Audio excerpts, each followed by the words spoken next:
All right, sports fans, how's everybody out there doing? William Martin coming at you one more time here on YouTube with another edition of the 300 Pounds of Sports Knowledge Podcast. Now, after enjoying one of their most successful regular seasons in franchise history, the Minnesota Vikings saw their campaign come to a screeching halt last night in the Arizona desert.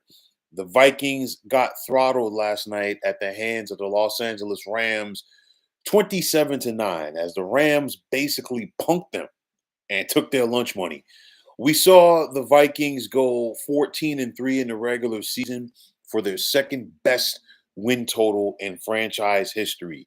But for everything that the Vikings were able to do in the regular season, right now it does not amount to a hill of beans as they're cleaning out their lockers due to the fact that they're one and done in the postseason for the second time in the last 3 years.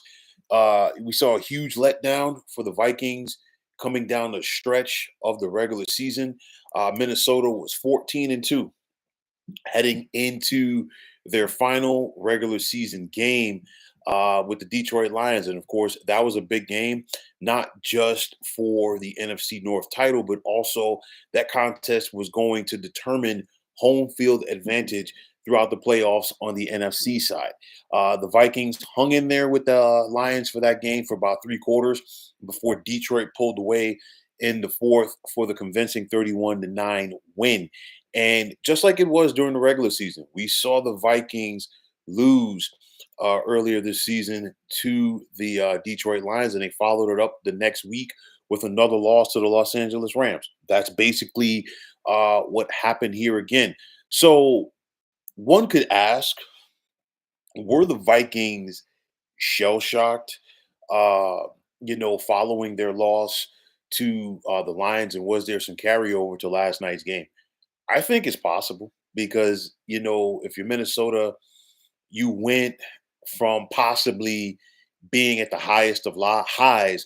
I'm not going to say that it's the lowest of lows, okay, but there is a stark difference from saying, hey, we have a chance to win our division and have the road to the Super Bowl on the NFC side go through our building to now you just lost. You lost badly to the Lions. And now for you to get to the Super Bowl, you've got to go the hard way, more than likely 3 games on the road. And of course, for the Vikings, there's not going to be 3 wins on the road or an opportunity, rather, to win 3 games on the road because now they're one and done. And then on top of that, plain and simple, the Rams are simply a bad matchup for the Vikings. And I'm not saying that to make excuses. Sometimes teams just have your number. And I think that's the case right here with the Rams and Vikings. You got Kevin O'Connell, the head coach of the Vikings, who once upon a time was an assistant coach under Rams head coach Sean McVay in Los Angeles. And it's one of those where the student does not, can't get it done against the teacher. It's basically when the student in O'Connell wants to do something, the teacher in McVay kind of knows what's coming. And it's one of those where you can clearly see it last night. We saw Vikings quarterback Sam Darnold sacked 9 times. And in the 2 games against the Rams this season, Sam Darnold was sacked 12 times. Okay. It's one of those clearly Sean McVay picked up something in the Vikings' tendencies because you look at it with a lot of the pressure that was put on Sam Darnold last night. A lot of that was from the Rams front four. It's not like it was a whole bunch of blitzing, this, that, and the third. It was kind of like the old fashioned meet me at the quarterback play.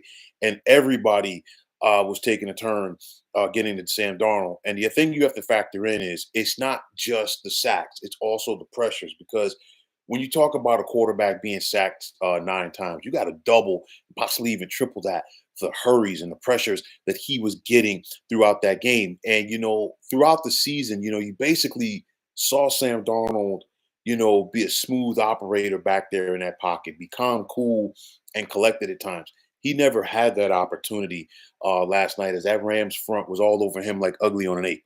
There's no ifs, ands, or buts about it.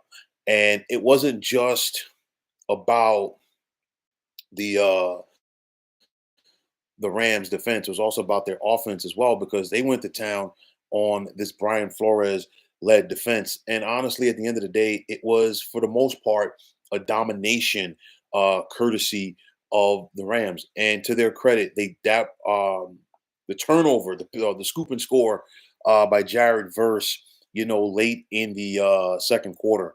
To me, I really think that changed the tenor of the game because now you're putting the Vikings down 17-3. And honestly, for that, once that happened, I felt like the game was over. And then, of course, the Rams scored another touchdown just before the end of the first half to go up 24-3, and they never looked back en route to the 27-9 win.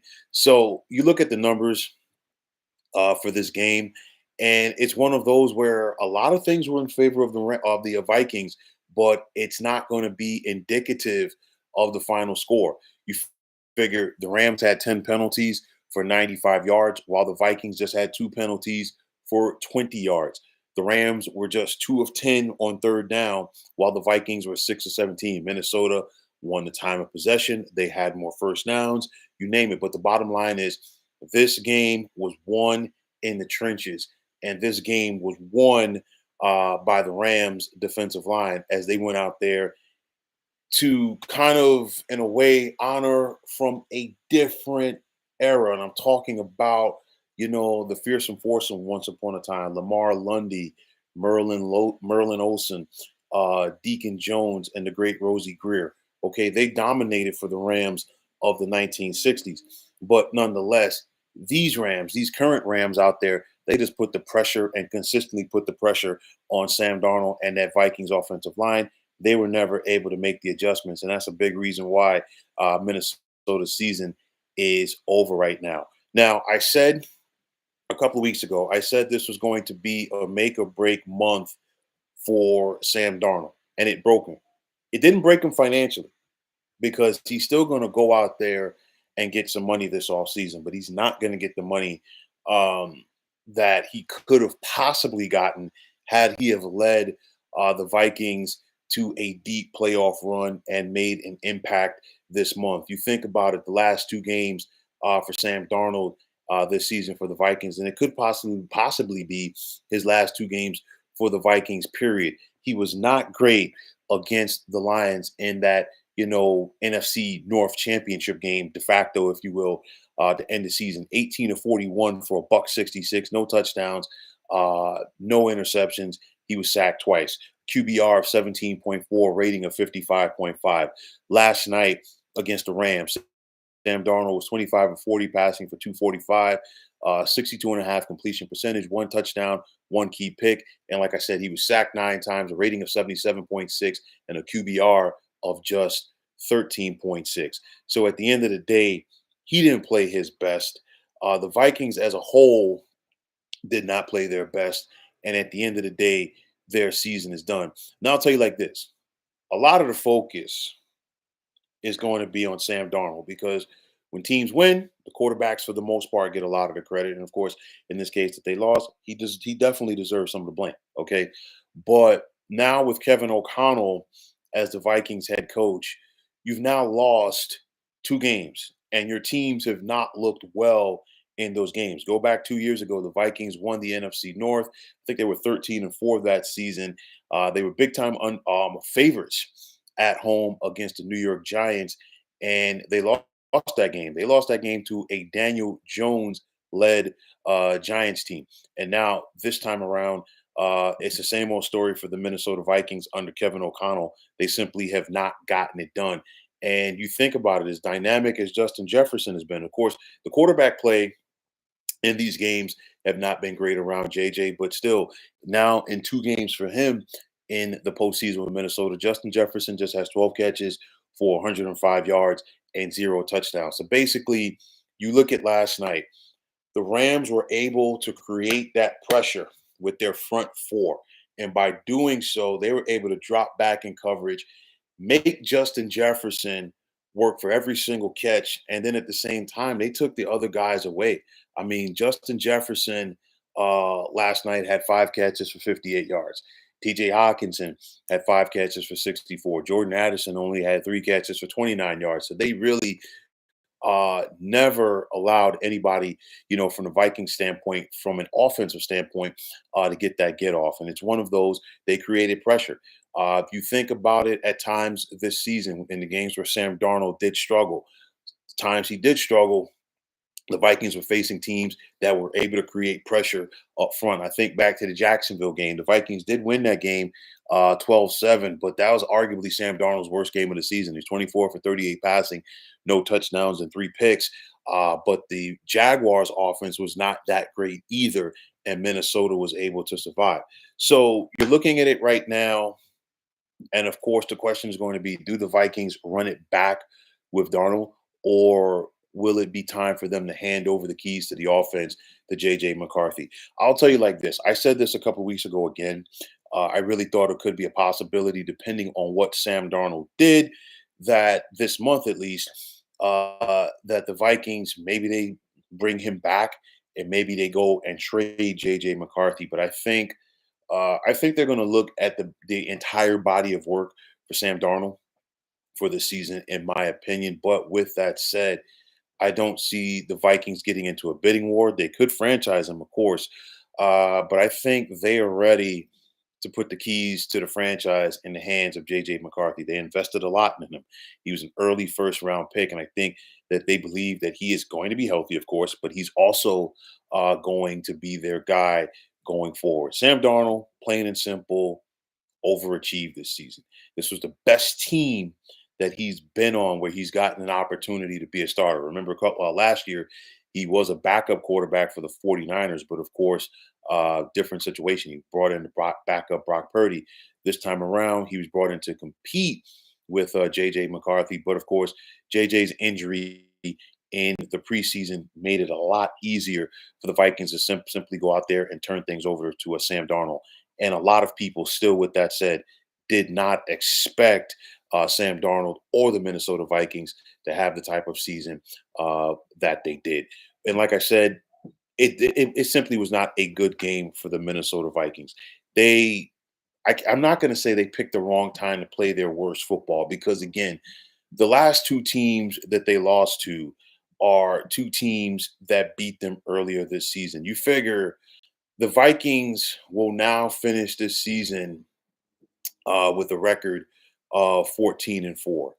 And all four of those losses combined have come against the Detroit Lions and the Los Angeles Rams.